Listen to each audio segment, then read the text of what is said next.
Olá pessoal, bem-vindos ao Café Elétrico da BB. Uma série de vídeos com os temas mais eletrizantes e energizantes do mundo da eletrificação, empreendedorismo e inovação. Você pode assistir nossa websérie Café Elétrico no YouTube a qualquer momento e rever os episódios com os temas mais relevantes para você. Já vai no canal da BB Eletrificação e deixe o seu like no vídeo. Inclusive, use o chat para deixar os seus comentários ou perguntas para nós. Eu sou Marcel Serafim e junto com Felipe Dogoff conversaremos com uma fera da área elétrica e debateremos sobre diversos assuntos como qualidade de energia, geração e inovações. E hoje o nosso convidado é professor José Starosta, um dos mais influentes da área de qualidade de energia no Brasil. Bem-vindo, professor. É um prazer recebê-lo aqui na BB. Obrigado pelas generosas palavras. Obrigado, professor. Bom, antes de começarmos, por favor, se apresente ao público, comenta da sua experiência, o que você atua hoje, qual é o seu foco, fique à vontade. A gente estava conversando agora há pouco, a gente persegue o elétron há 30 anos, né? Lá na Ação Engenharia, que eu sou diretor, a gente vai fazer 30 anos de idade agora, né? Eu tenho essa alegria e esse encantamento de trabalhar em projeto elétrico, gerenciamento, qualidade, eficiência, consultorias e desafios o tempo todo. Isso é muito legal.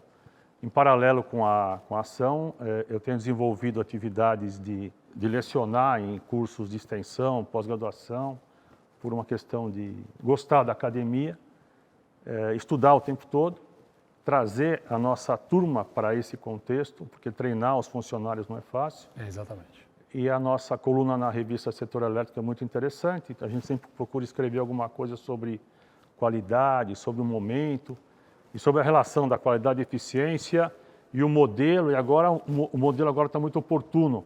Nós estamos com crise de geração, crise internacional, crise de combustível, hoje o 5G está sendo resolvido, então nós temos um monte de problemas para resolver e um monte de saídas técnicas que são mais desafios, né? Inclusive nos seus artigos que você escreve na revista, eu acompanho realmente desde a parte técnica, né, que você vem fazendo os artigos técnicos sobre qualidade de energia, fator de potência, harmônicos, até mesmo com os assuntos mais amplos sobre gestão, as leis, as regras que estão colocadas.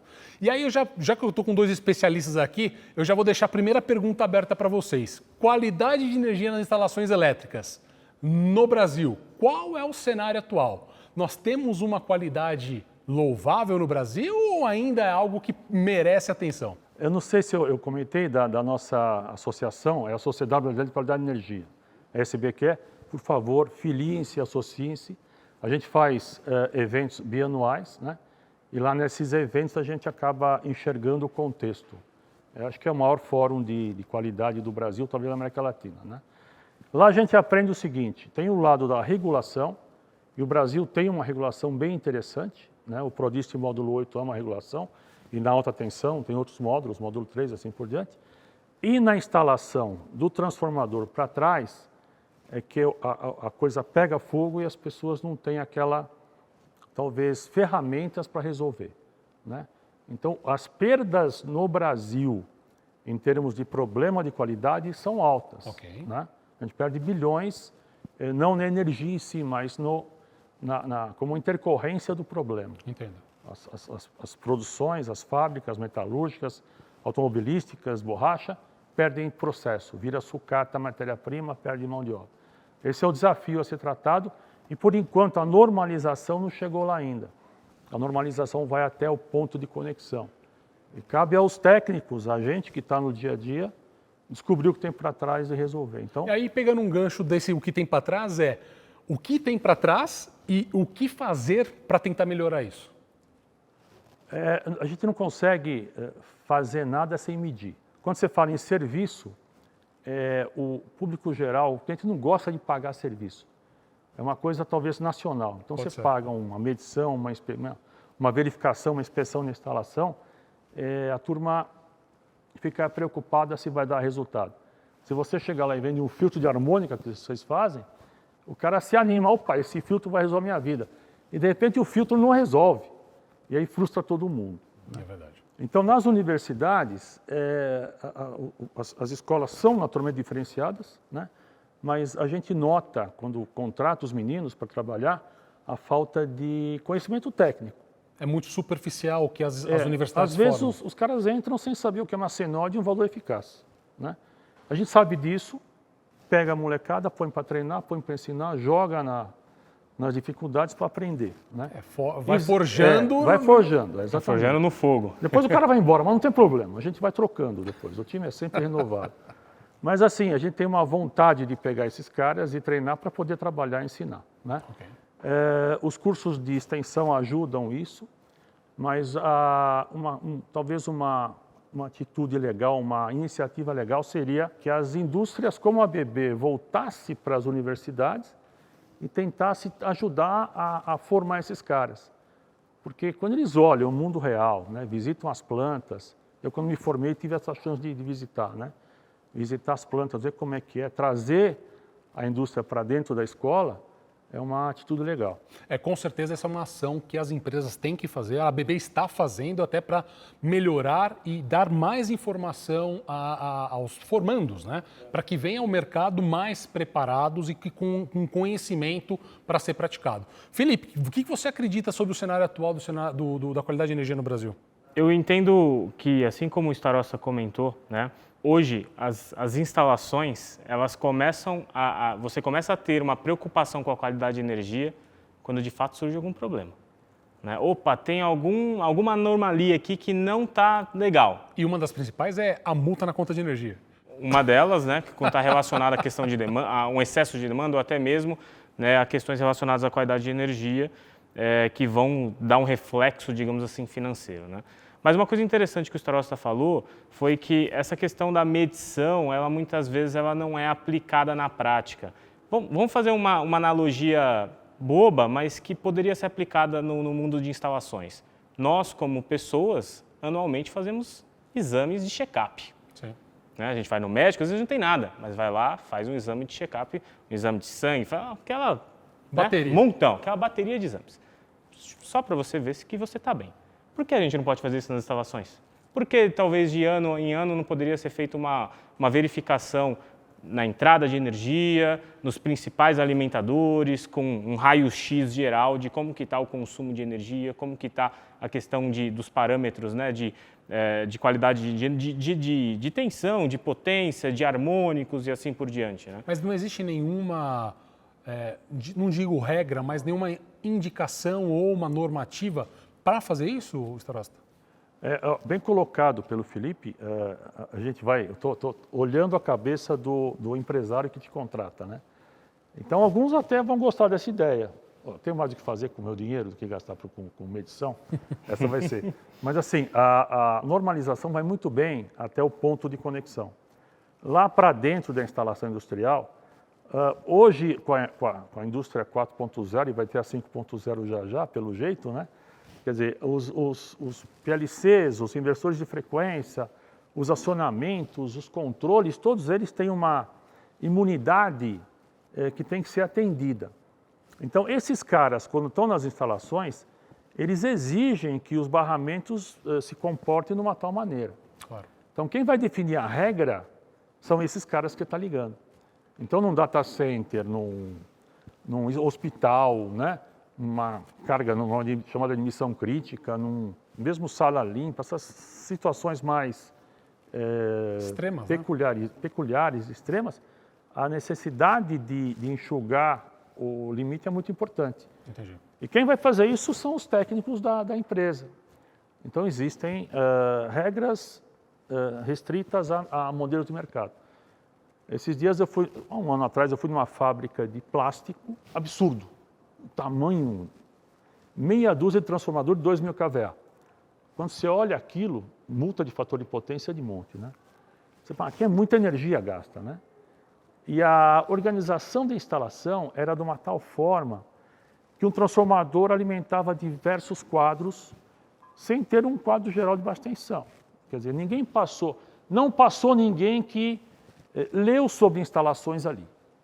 E o negócio está bombando. Simplesmente foi fazendo puxadinhos, né? Puxadinho. Aí eu falei, nós vamos ter que parar aqui o transformador para poder medir cada pedaço de, sei lá o que é aquilo, mas é quase que um circuito, para poder entender e definir uma reforma da instalação para poder deixar direito. Não precisa parar, a gente entra aqui. Quer dizer, o camarada, Não está preocupado, né? ele entrava na cela do transformador com o bicho energizado. E ainda sem roupa de proteção nenhuma, né? Eu falei, cara, quantas vezes já morreu, né? Parece um jogo de videogame, pô, né?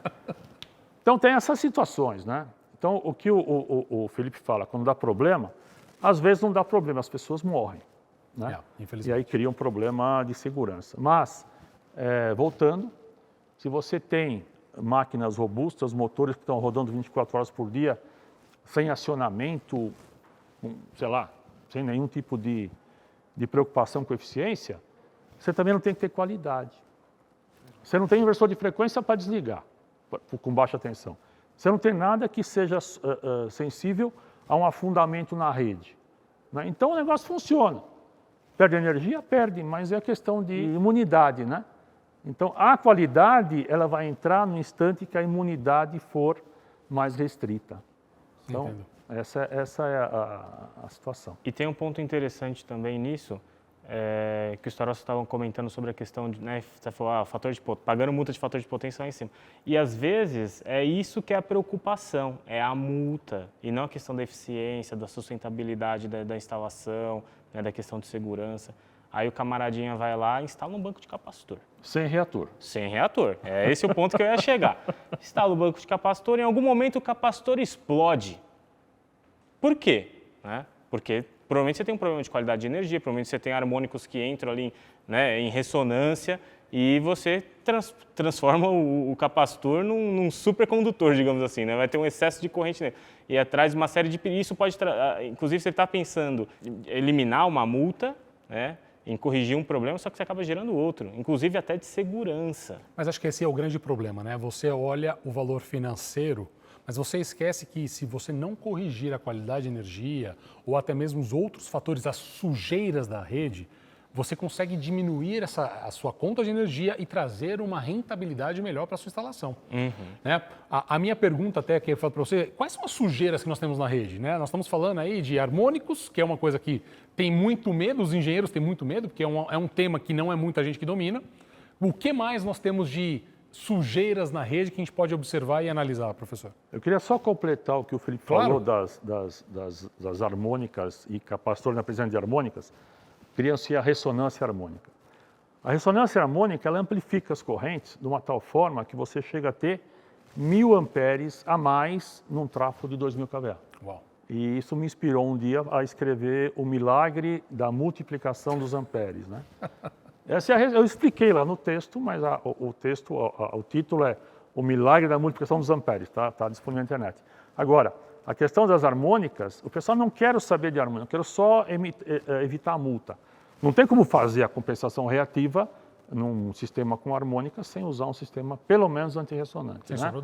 Agora, o que você perguntou, você tem afundamentos de tensão que são muito mais presentes que o pessoal possa imaginar, só que o pessoal enxergava os afundamentos quando a lâmpada piscava, né?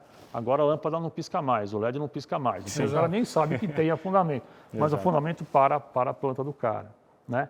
Você tem transientes de manobra, tanto da concessionária como interno, de próprios capacitores manobrando, né? Sim.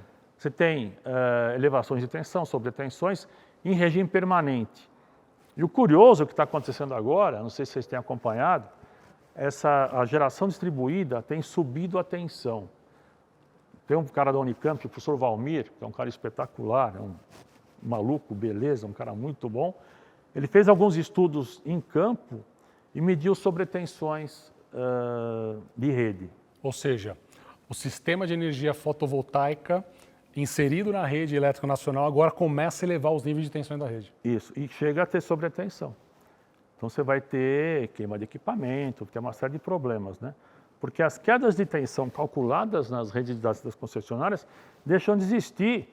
E num instante que você tem geração com sol, etc., e não tem carga, você com certeza vai, acabou. Vai levar a tensão. Eletricamente vai ter sobretensão. Então tem uma série de causas associadas, né? E a gente vai descobrindo aos poucos, né? Um tema bastante interessante, nós falamos de harmônicos, né? O harmônico, eu volto um pouco na pergunta, o harmônico ainda é um mito para os engenheiros ou isso já não é mais verdade? Os mais velhos, e não digo mais velho de idade, mas os mais velhos de conceito, acham que é bobagem, que isso não tem que se preocupar. A molecada mais nova, eles têm a obrigação de conhecer. Quem fabrica equipamento tem procurado diminuir a corrente harmônica, né?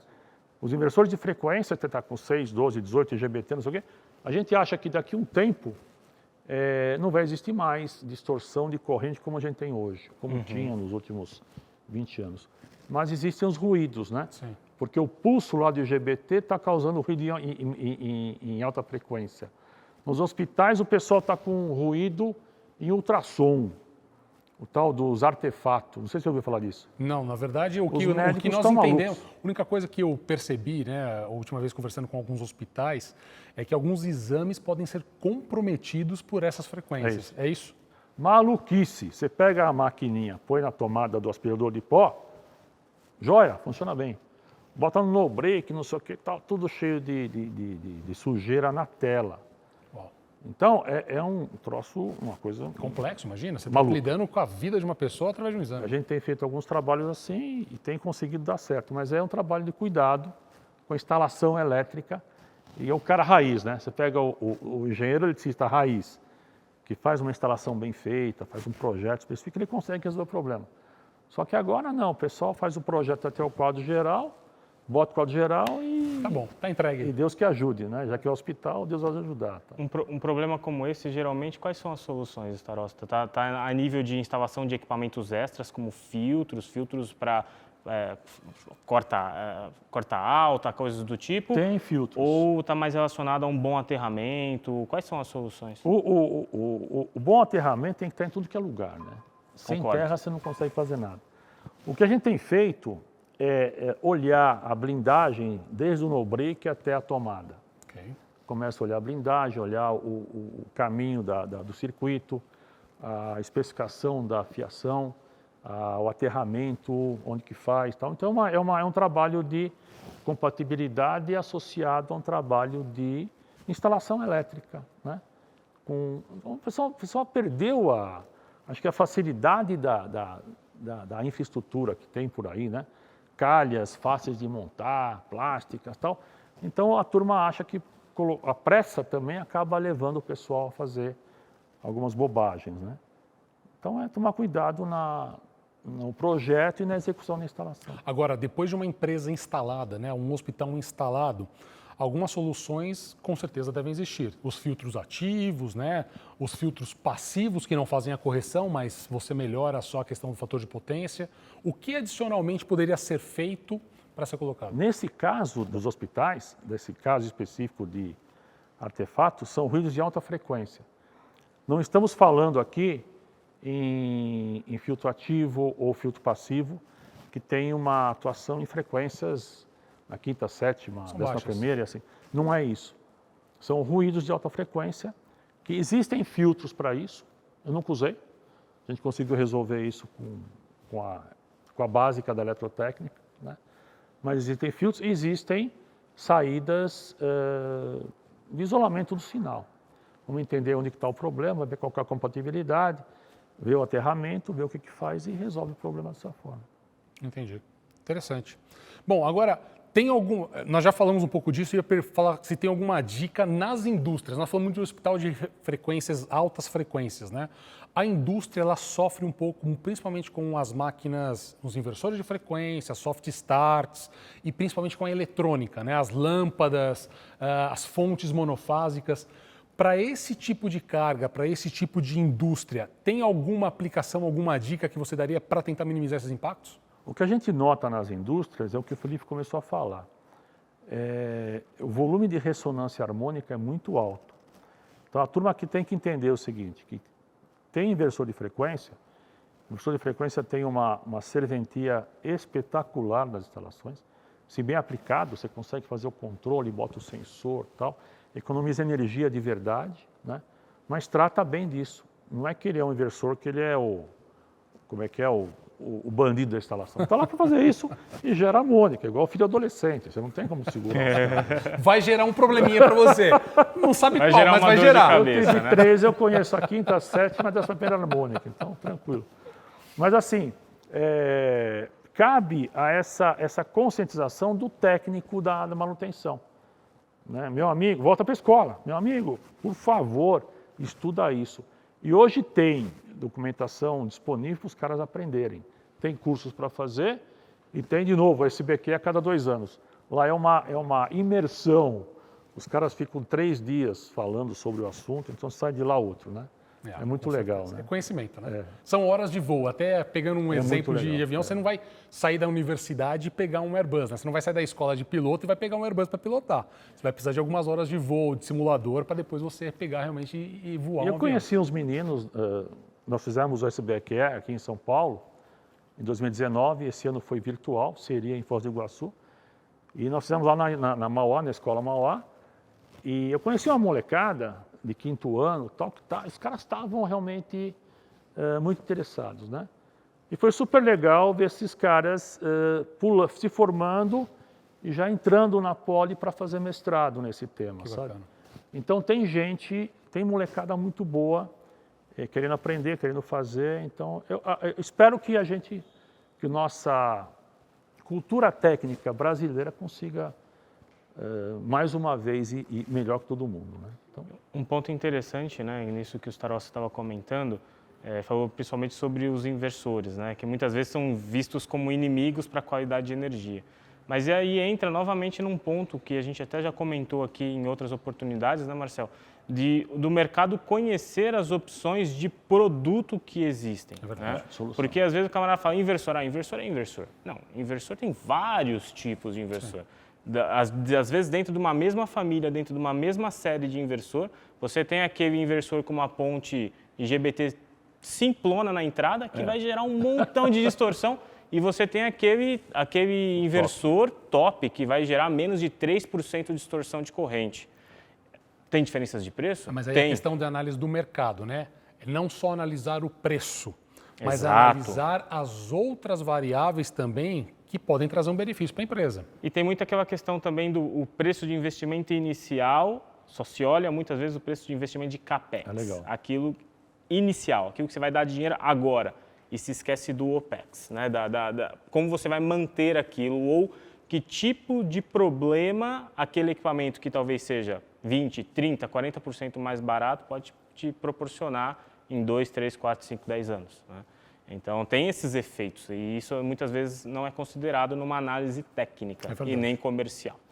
Então, nos portos, é super interessante, né, que os portainers, né, eles fazem aquela movimentação do container do navio para o caminhão, tá, um negócio muito rápido. Tem um herói lá em cima com joystick, né, é legal pra caramba aquilo.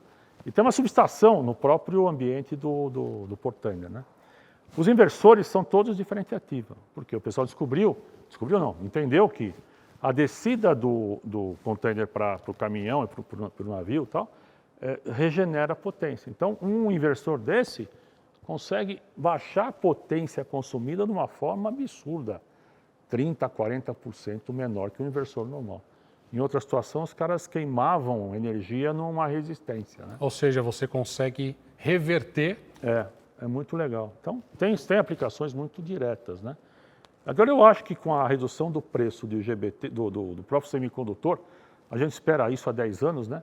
Agora está faltando semicondutor. Fogo, não sei o quê, mas acho que quando o semicondutor vier com preço mais baixo, a coisa vai melhorar desse ponto de vista. Esperamos, né? Que sim, viu? E só um detalhe, né?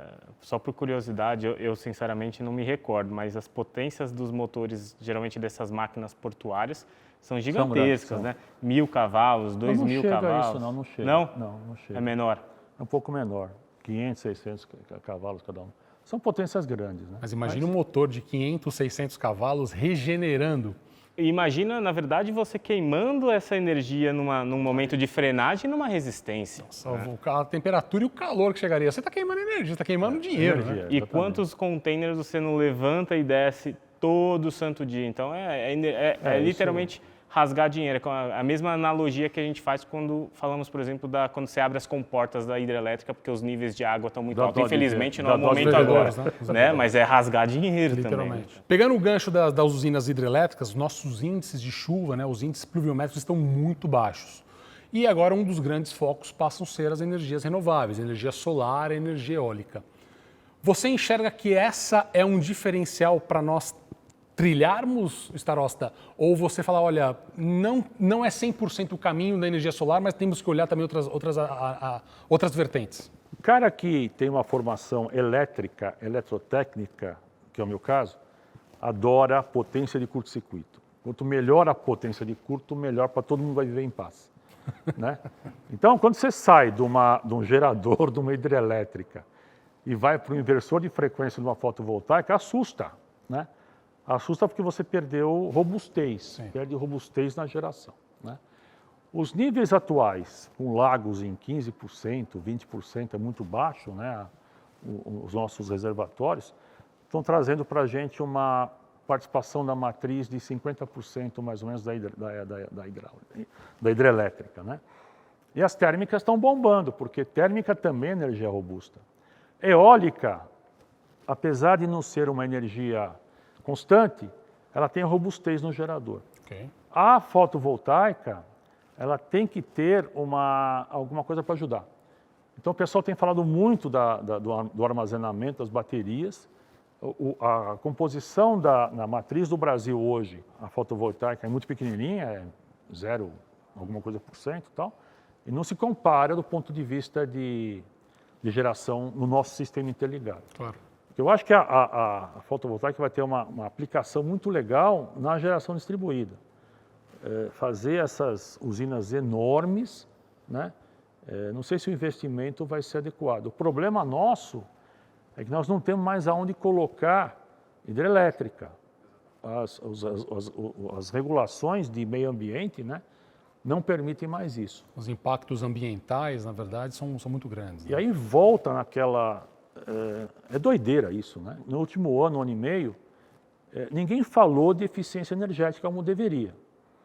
Se você fala PMVIP, Protocolo Internacional de Medição de Performance, o que é isso? Você vai na indústria, o que é protocolo?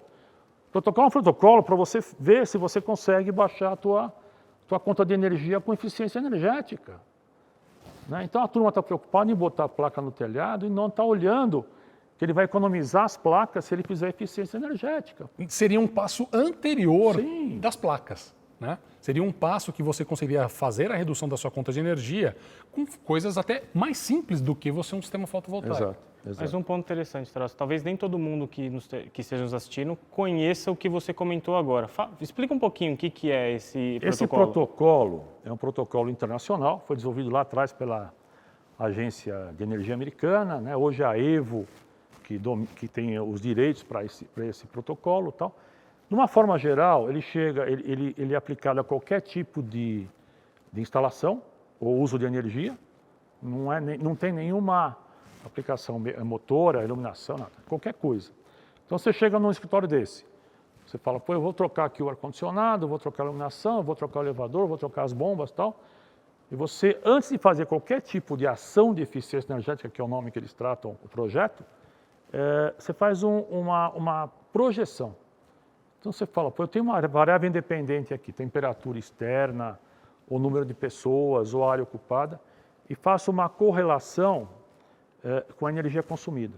Né? Então, no ar-condicionado, você vai ter naturalmente o TR gerado pelo chiller do prédio. Né?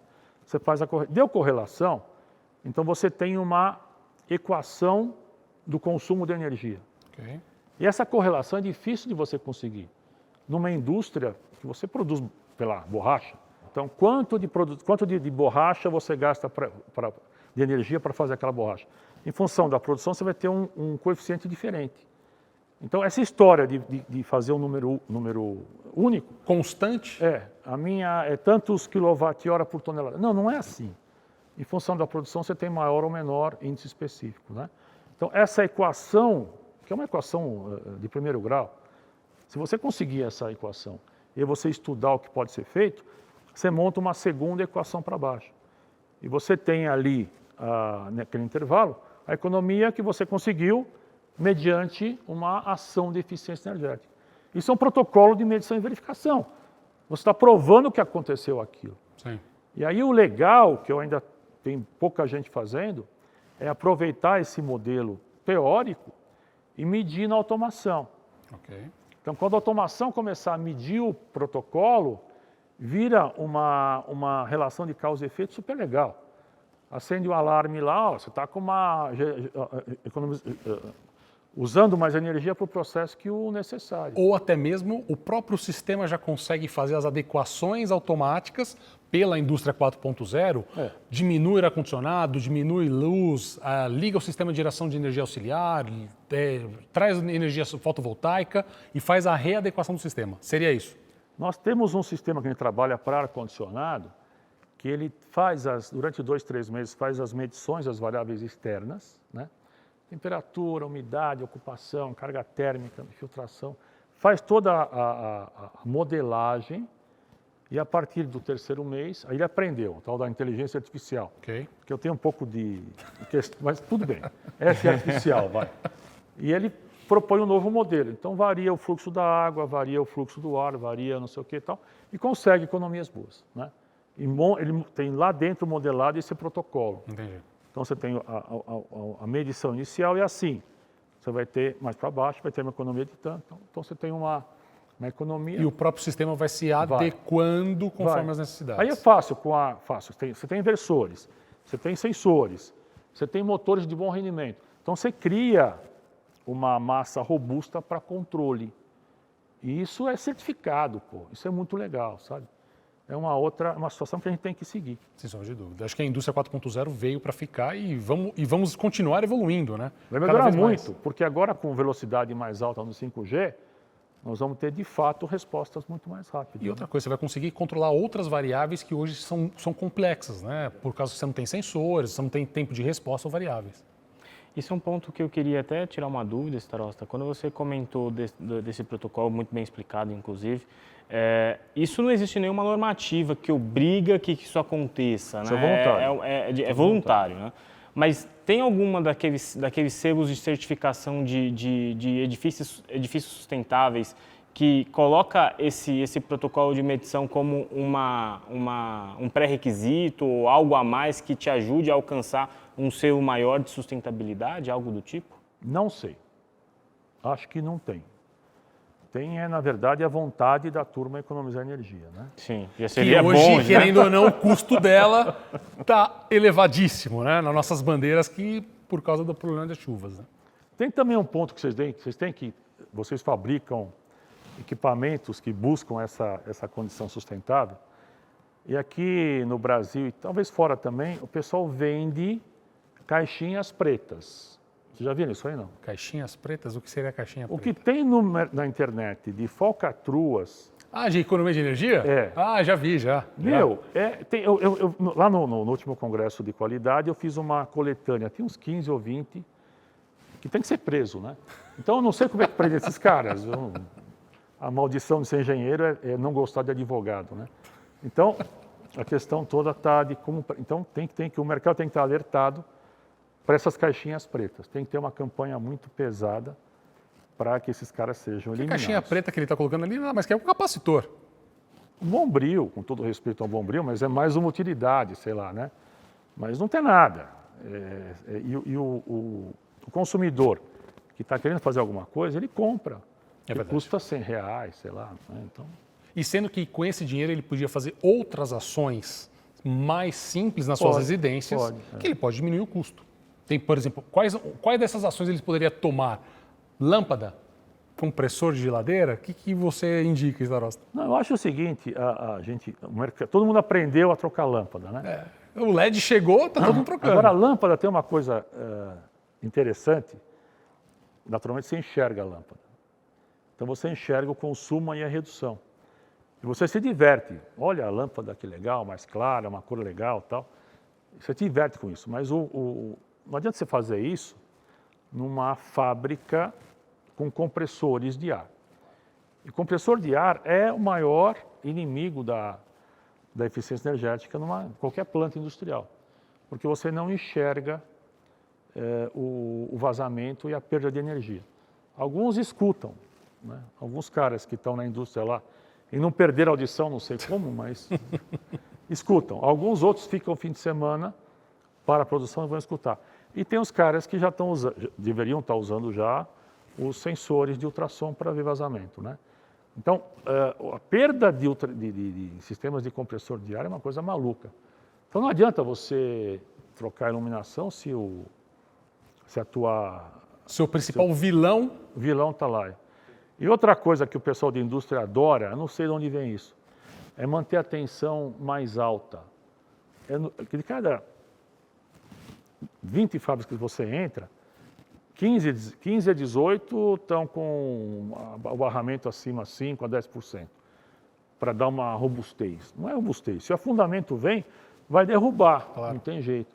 E as cargas com inversor, tem impedância constante, elas gastam muito mais energia, né? A gente conseguiu um projeto de eficiência energética, baixando a tensão um pouco menos que 10%, em 5%, pelo menos. Diminuindo a tensão. Só a tensão.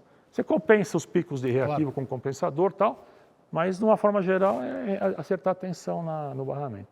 Aí vai as medições que eu tinha falado lá atrás. Né? Mas, Starosta, nessa linha que você comentou dessa tensão que é usada um pouquinho mais elevada, tem algumas aplicações que eu vejo que às vezes é para compensar possíveis quedas para circuitos muito longos, né? Mas, de fato, isso pode provocar um problema também. Tem que analisar se a tensão no motor, né, no inversor de frequência, chega acima da nominal dele, você está tendo perda. Então, se você coloca o transformador lá com uma tensão 10% acima para compensar isso, pode ser uma estratégia de operação, né?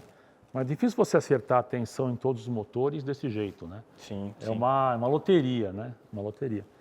E até porque a própria queda de tensão do trafo vai ser baseada no carregamento dele. Quanto mais carregado, menor a tensão que ele vai entregar. E os circuitos estão dimensionados com uma queda de tensão mínima. O pessoal da indústria não gosta de queda de tensão, né? Sim. Então, essas medições, levantamentos, verificações é isso, né? Ver o que está acontecendo. Ver o carregamento do motor.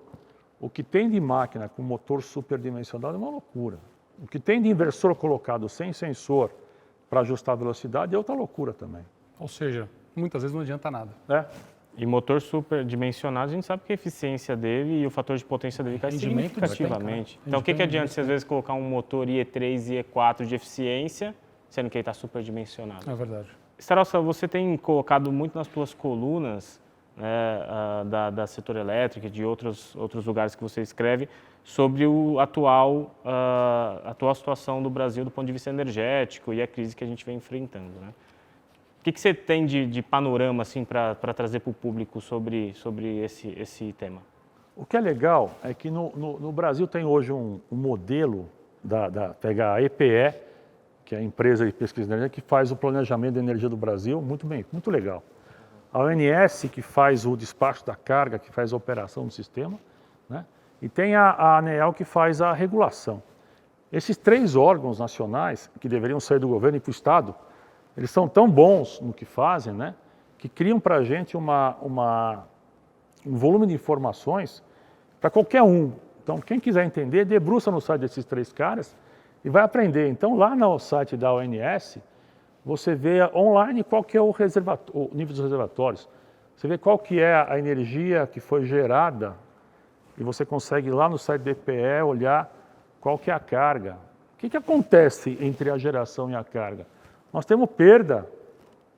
Você tem o consumo de energia aqui nas indústrias, comércio, residências e a geração aqui, hidráulica, térmica, nuclear, tudo quantificado ali.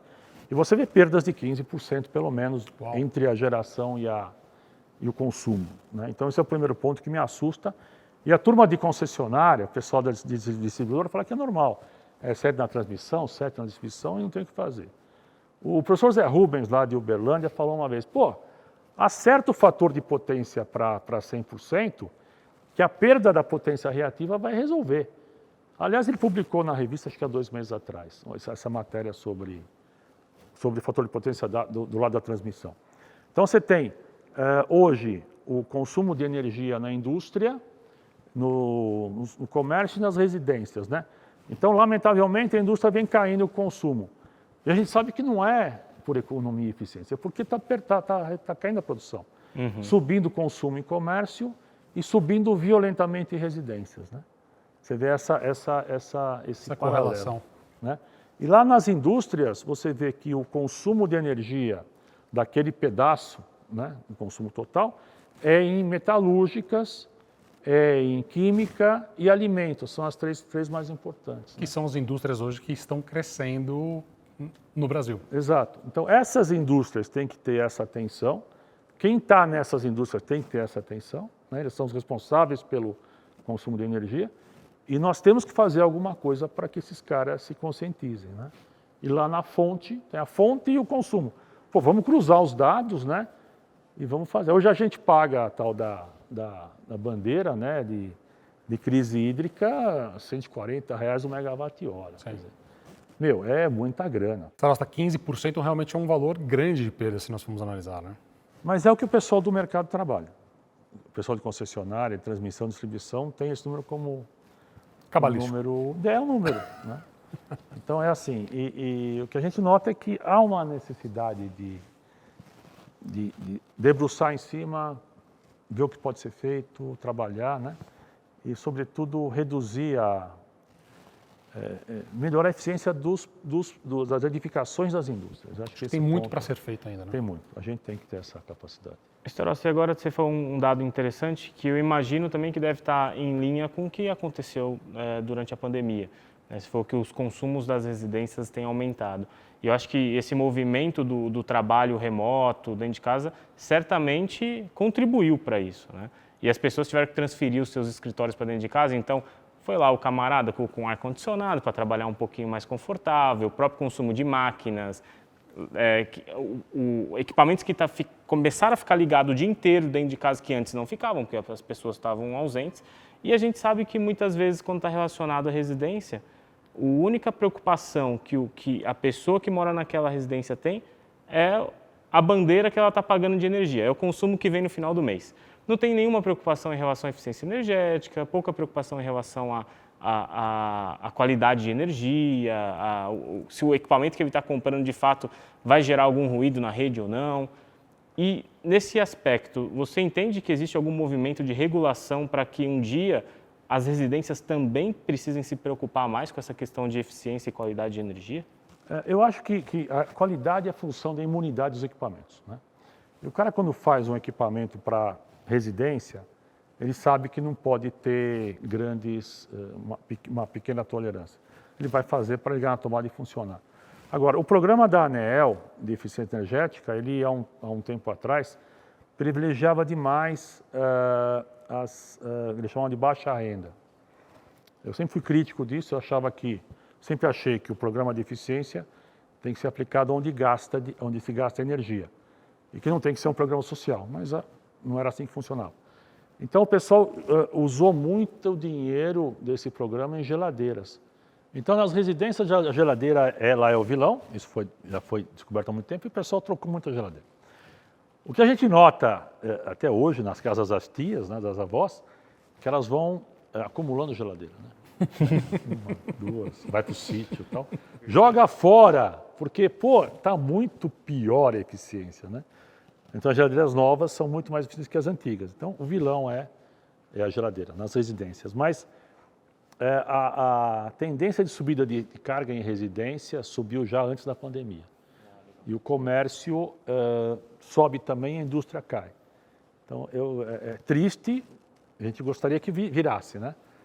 E nós temos um desafio no Brasil de deixar de ser consumidor e passar a ser produtor. Eu acho que isso é uma lição nossa como cidadãos, né? Se for analisar, a Alemanha é muito forte isso, né? O cidadão ele produz a sua energia. Mas eu digo no caso do agro, né? O agro tem mostrado para a gente que eles são bons de negócio. Criaram um negócio fantástico, né? E tem servido como referência e tem carregado o PIB do Brasil nos últimos anos. E faz um bom tempo já, né? Então, a gente tem que se ligar, nós temos que aproveitar essa pandemia e mudar a cabeça. Um novo Brasil. Mudar o set mind. O setor industrial, ele passar a produzir mais, né? A ter mais indústria, a gente deixar de ser só um gerador de matéria-prima e começar a produzir bens. Esse é o sonho de todo mundo, né? Brasil vem muitos anos produzindo commodities e não produzindo produtos finais, né? Produtos acabados. Exato. Que gera realmente o valor para o país, gera o valor realmente essencial para uma nação. Bem, pessoal, chegamos ao final de mais um episódio do Café Elétrico. Professor, muito obrigado pela participação. Foi fantástico a explanação, os dados que você passou, com certeza vai ampliar os conhecimentos de todos que estão assistindo e os nossos também. Obrigado. Essa palavra professor assim é meio adquirido, viu? Eu não sou de formação professor. Adoro dar aula, tá certo? Falar e tal. Mas obrigado por me convidar a estar aqui. É um prazer estar numa empresa desse tamanho. Me sinto lisonjeado, agradecido. Obrigado, Felipe. Obrigado a vocês e até a próxima. Estou à disposição. É um Boa prazer. sorte Muito nós. obrigado. Felipe, muito obrigado também pela participação. Eu que agradeço, Marcel. Obrigado, Starosta. E, pessoal, só uma dica. O Starosta falou uma coisa muito legal sobre os dados do setor elétrico no ONS, na ANEEL. Hoje, com Power BI, com essas ferramentas de trabalhar dados, as informações são muito claras e estão lá à mostra. Quem tiver mais curiosidade sobre o setor elétrico, dá uma conferida lá, que de fato vale muito a pena estudar um pouco. Muito obrigado, Starosta. Obrigado, Marcel. Obrigado, Felipe. Bom, pessoal, espero vocês no próximo episódio do Café Elétrico. Até lá.